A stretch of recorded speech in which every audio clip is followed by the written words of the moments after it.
মুফাসসিরিন কিরাম এই আয়াতের তাফসিরে লিখেছেন যে ঈমান আনার উপরে অবিচল থাকার অর্থ হলো এই আল্লাহ পাকের যাবতীয় হুকুম আহকাম মেনে নেওয়া। সুবহানাল্লাহ।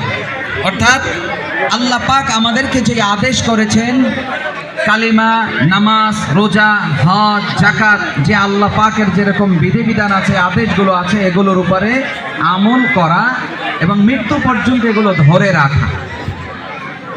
যেমন আমরা রোজার মাসে এই যে রোজা রাখছি, নামাজ পড়ছি, আলহামদুলিল্লাহ আমাদের মসজিদগুলো কানায় কানায় পরিপূর্ণ মুসল্লি দ্বারা। নামাজের জামাতে অনেক লোক হয়েছে, তারাবির নামাজে অনেক লোক হয়েছে, আলহামদুলিল্লাহ। কিন্তু রমজানের পরে আমরা আবার যেন হারিয়ে না যাই, এটা হলো বাস্তবতা। যে ঈমানের উপরে অবিচল থাকা মানে কি, যে আমলটা শুরু হয়েছে এটা মৃত্যু পর্যন্ত চলবে ইনশাআল্লাহ। সবাই রাজি আছে ইনশাআল্লাহ? নারে তাকবীর, নারে তাকবীর। পান্নানতলীর যুব সমাজ জিন্দাবাদ, জিন্দাবাদ। রমজানকে কেন্দ্র করে যেভাবে আমরা নামাজ পড়েছি, রমজানকে কেন্দ্র করে যেভাবে আমরা নামাজের জামাতে অংশগ্রহণ করেছি, রমজানকে কেন্দ্র করে যেভাবে আমরা কোরআন তেলাওয়াত করেছি, জিকির করেছি, দুরূদ পড়েছি এবং সমস্ত পাপ কাজ থেকে, অন্যায় কাজ থেকে আমরা বিরত থাকার চেষ্টা করছি, রমজানকে কেন্দ্র করে অনেকে আমরা বিড়ি সিগারেট ছেড়ে দিয়েছি।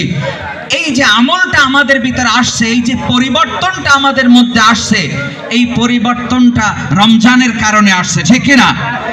আর একজন মুমিন হিসাবে, মুসলিম হিসাবে আমার দায়িত্ব এবং কর্তব্য হলো এই পরিবর্তনটা সারা জীবন ধরে রাখা, ঠিক কিনা?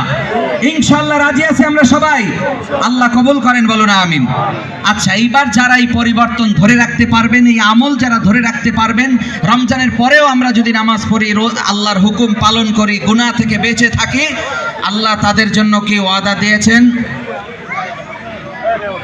আমাদের এখানে একটু আলহামদুলিল্লাহ অনেক লোক, প্লেট একটু শর্ট আছে, যদি কেউ দুটো নিয়ে থাকেন কাইন্ডলি দয়া করে আপনারা আরেকটি প্লেট ছেড়ে দিবেন।